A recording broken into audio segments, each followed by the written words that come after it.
देखिए, केवट इतनी अटपटी भाषा में प्रभु के साथ पहले ऐसा लग रहा था कि बिल्कुल असभ्यता की वाणी है, पर जैसे ही उन्होंने प्रभु को पार उतार दिया और उसके बाद केवट का जो स्वरूप सामने आता है,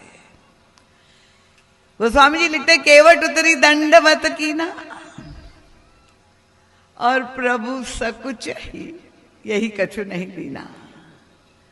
दंडवत प्रणाम करके प्रभु के चरणों में लेट गया और तब प्रभु ने वह मूल्यवान मुद्रिका निकाल करके केवट के हाथ में, केवट को उतराई के रूप में, कोई इनाम के रूप में नहीं, उतराई में पारिश्रमिक में और इनाम में अंतर आप जानते हैं। जिसने जितनी मजदूरी की है उसके उतना आप उसको पैसा दे, उसको तो पारिश्रमिक या उतराई कहे। पर अगर उसकी अधिकार से अनगुनत ज्यादा आप दे तब तो इनाम हो गया। प्रभु ये नहीं कह रहे कि केवट मैं तुम्हें इनाम दे रहा हूं, प्रभु कह रहे कि ले उतराई।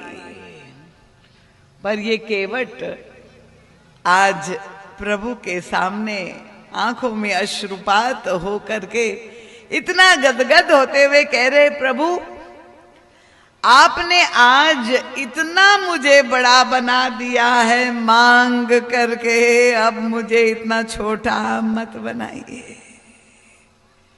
परम पूज्य महाराज श्री तो वहीं पर सारा संवाद सुन रहे थे। महाराज श्री ने केवट से धीरे से कहा कान में, केवट ये केवल मुद्रिका भौतिक दृष्टि से मूल्यवान नहीं है, इसमें राम नाम लिखा है। केवट देख लो, प्रभु स्वयं दे रहे राम नाम की मुद्रिका।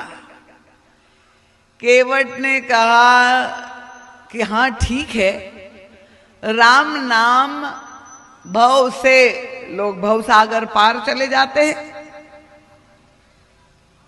तो प्रभु ये राम नाम की मुद्रिका तुम्हें दे रहे हैं। महाराज जी ने कहा, केवट ने कहा कि जिसको भव सागर पार जाना हो उसको ये मुद्रिका दे दे, मुझे तो जाना नहीं है, मुझे तो भव सागर पार उतारना है, इसलिए मुझे के राम नाम की मुद्रिका की आवश्यकता नहीं है।